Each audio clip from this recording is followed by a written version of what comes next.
Thank you, Judge. Last time we spoke, I gave you all the number 5,000. This time I'm going to give you that same number, 5,000. I'm also going to give you the number 40, and then I'm going to give you the number 8. Biden has pledged throughout his campaign that he would reverse Trump's ill-described policies, immigration system, and he's doing it all right.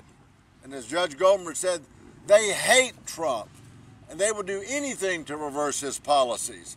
The moment Biden took office, we saw a spike in unaccompanied children crossing the border because of his rhetoric. Him hanging out the signs, "We're open for business."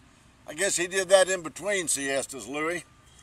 In January alone, 5,707 unaccompanied children were apprehended at the southwest border. Those are the ones that we catch.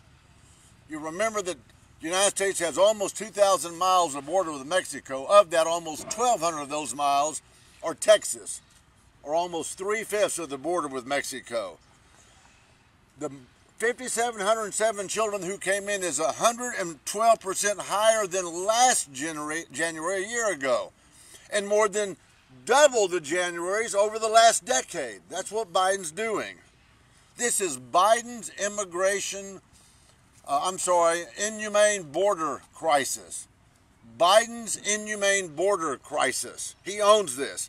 DHS is now predicting that 117,000 children will cross this border without their parents. And that's probably a low guesstimate. Unaccompanied children are arriving in droves. About 9,500 encounters alone in the month of February.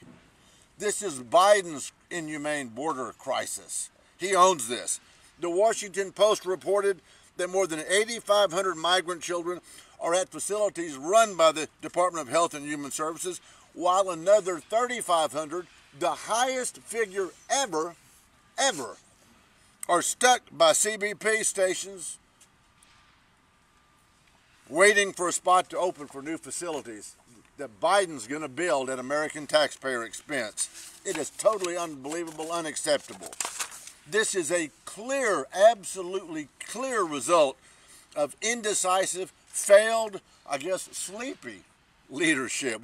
What did President Trump call him during the campaign? Sleepy Joe? I won't go there.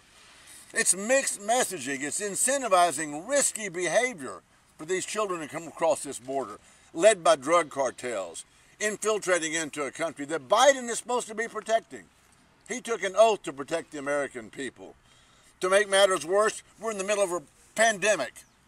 And when President Trump had rallies and it was 10, 20,000, what did the Democrats call them? Super spreaders.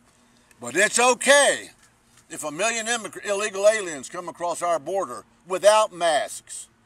That's okay if they infiltrate the United States. Just don't have political rallies, Americans. So much for freedom.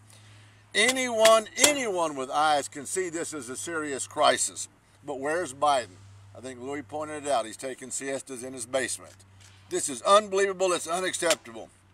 Listen, being in the basement is a disaster for baseball teams, and it's a disaster for the President of the United States who took an oath to defend America.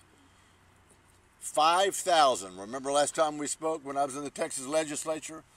Steve McCraw, the director of the DPS, had a briefing with us, told us there was over 5,000 Texans who by illegal aliens were either raped, beaten, robbed, murdered, run over in some cases. 40. I said the number 40. Steve McCraw told us that there's 40 religious sects, different religious sects, S-E-C-T-S, coming across our open border under Obama. The number 8. About 3 or 4 days ago, 8 illegals were in a pickup truck on the Texas roads. They were running from police, and they hit another truck head on and killed all 8 of them. This doesn't have to happen, people. Biden is responsible. He's to blame. I guess if President Reagan was here seeing this, he would say to Biden and Pelosi, Mr. Biden, Ms. Pelosi, if you want American freedom, if you want Americans protected, build up this wall. I now yield to my good friend, Mr. Rosendale.